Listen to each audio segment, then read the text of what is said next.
Bombshell tonight. He stole that. We are here with Nancy It Grace. never ends with this guy. She stood up for 4 hours last night. Was it? For meet and greets. Set a record. Was it? Was it a record? Bolo. Still that one too. Of course, the one and Still only Nancy felony. Grace. You know, that's a felony. Well, I believe you strangling me a few years ago at CrimeCon was too. But Statute we're here. is passed. Statute is passed. That was Okay. simple battery. Always great to see you, Nancy. Let's talk about a couple of cases in the news. What are you following right now? What's at top of your mind? Is that a new shirt? It is. I wore it for you. I don't like it when my husband, he came home from Costco the other day with a brand new pair of pants. I'm like, okay, who is she? This is from Kohl's, Costco. Well, thank you for noticing.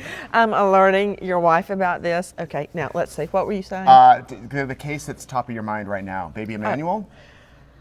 Well, frankly, Nate, I have more thoughts going on than just one at a time. Right. I don't know if you share that experience but right now I'm thinking about, I know this is a blast from your past, but Gabby Petito, Right. because I'm about to go meet her dad and stepmom again and speak to them about this past year and what has transpired. You know, Gabby went missing in August 2021.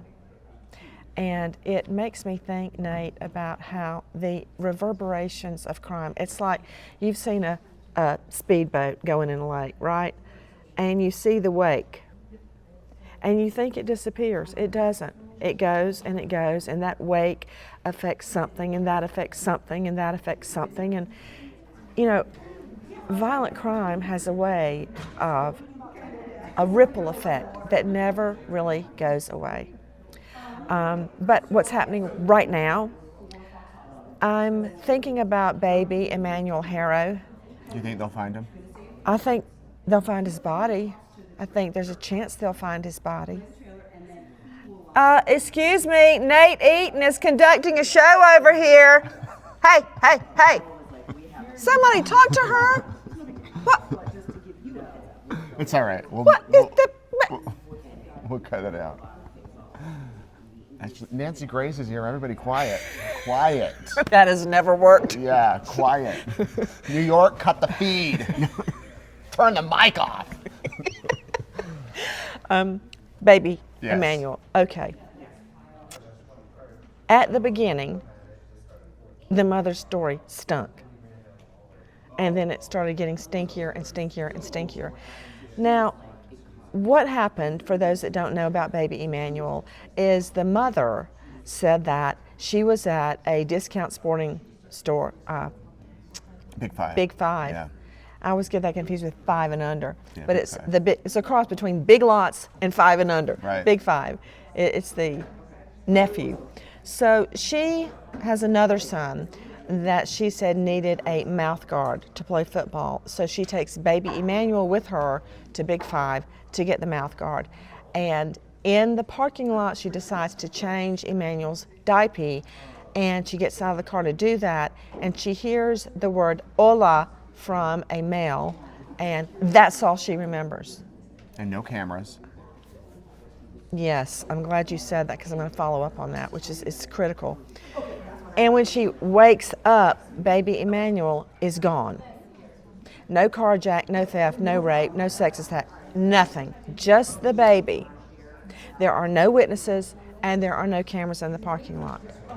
And she has a black eye. Let's see, on her side, it would have been her, I'm looking at her right. So how did that happen from an attack from behind? It could happen. It could if she was forced down on something and hit her eye.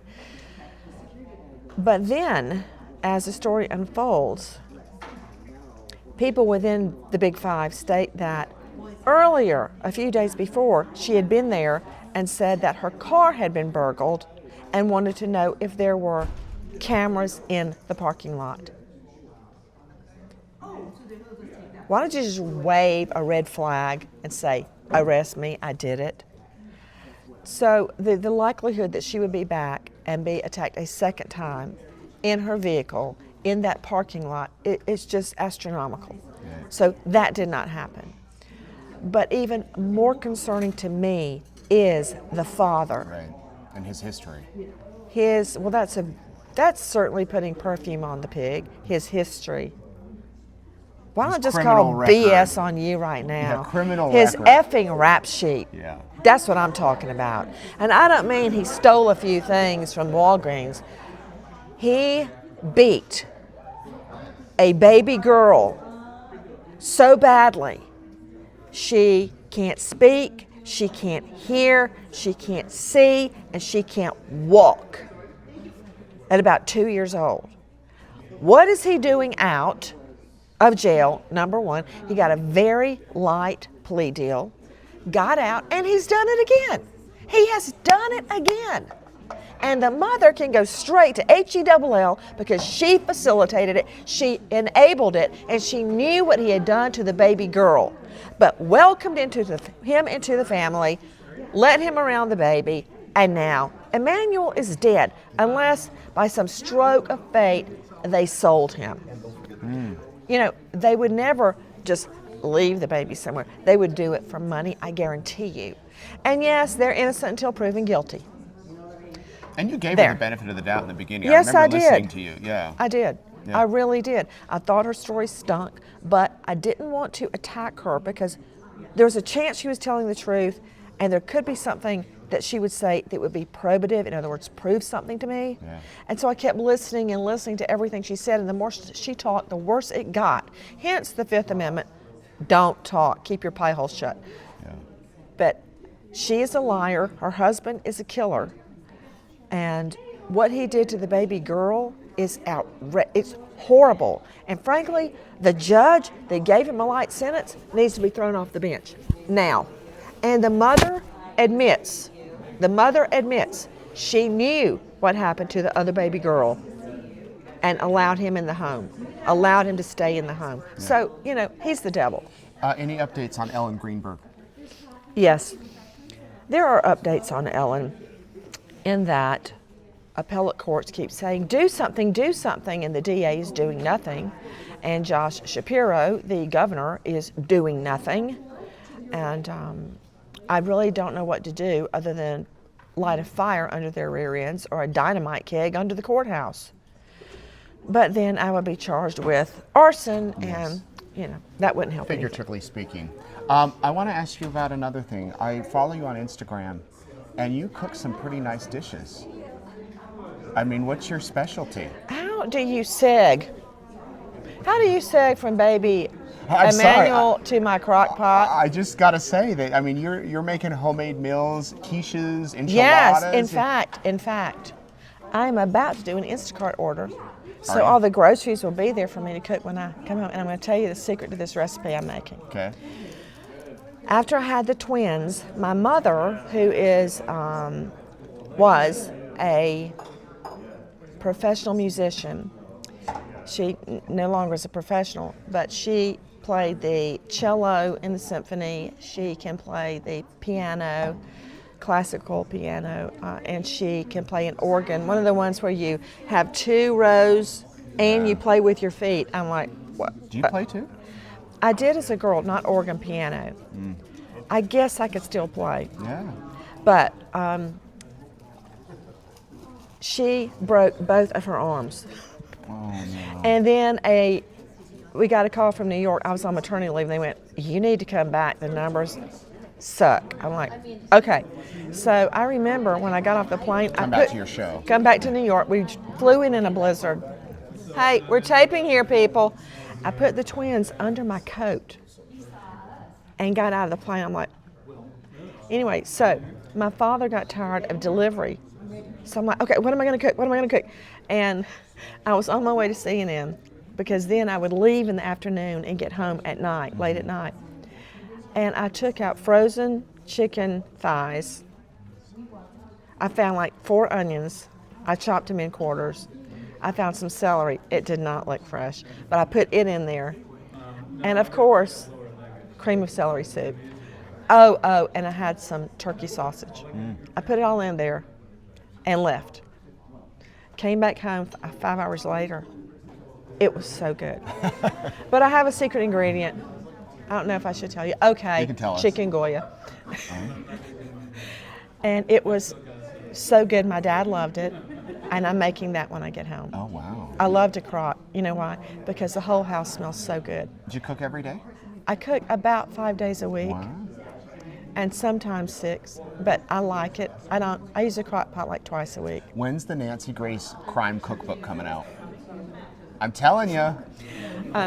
But see, it depends. If I can prep something over the weekend, Yeah. I can make something elaborate. But by the time I get up and clean the guinea crate, feed the guineas, put them out, feed the cat, feed the dog, clean up whatever they did overnight, take care of my mother, cook John David's breakfast, and it never fails.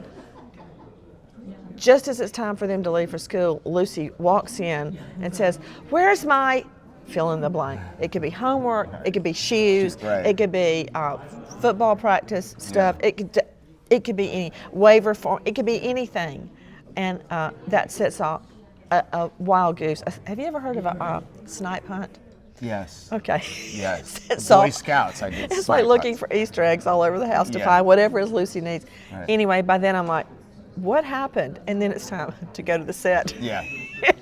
So I don't have a lot of prep time, but I will prep something elaborate over the weekend to make later in the week. Nice. Okay, well, I think they're going to page you to stage in a minute. One more thing. Yeah. One more thing. Regarding baby Emmanuel, the case is not over yet. There is a chance that he is alive. Remote, yes, but a chance. So I don't want people to give up the search for baby Emmanuel. And also, I'd like to point out another case we've been covering on Crime Stories. A beautiful teen girl, Dakara, gorgeous. She goes out one evening, she's texting back and forth with her dad. Her body has just been found. And I want the perp to be punished to the max. I'm so tired of women and girls being preyed upon, especially in Dakara's case. She is a minority young girl. Nobody's talking about her case. And it's our duty to talk about cases and work cases, especially for people that don't have a voice in our system. That's why we're here. Right. So we've been given this opportunity, and we darn well better use it. Yeah. Nancy, thank you. I think this is the first Oh, time. well, wait a minute. I didn't ask How's you your that, Lori. girlfriend? Cult mom Lori Vallow. I knew she was going to say that. She texted me yesterday. I don't know that I would brag about that. Yeah, well, she had a message for her son that I shared on stage. Oh, which, I yeah. love you no matter what, blah, blah, blah, blah. You knew it, Me, yeah. me, And me. read Matthew 25. Yeah, That's what- about the godly woman or something like that. Something like that, yeah. I see you taking pictures. I could at least sit up straight for it. Nancy Grace, Wait. now on Fox Nation. Wait. It was Matthew 25. Yeah, About, it's 10 virgins, be prepared. yeah, they're back on the virgins again. I mean, Yeah. when is the end of the world happening? Isn't she supposed to go do something very important that day? Yeah, she's supposed to save us all, I think. You know, I'm going to leave my fate in Jesus. There you go. And if he wants to forgive Cult Mom Lori Vallow, I respect that. Okay. Thank you, Nancy. Always a pleasure. Bye, guys. Good night, friend. Good night, friend. I stole that too. Thief.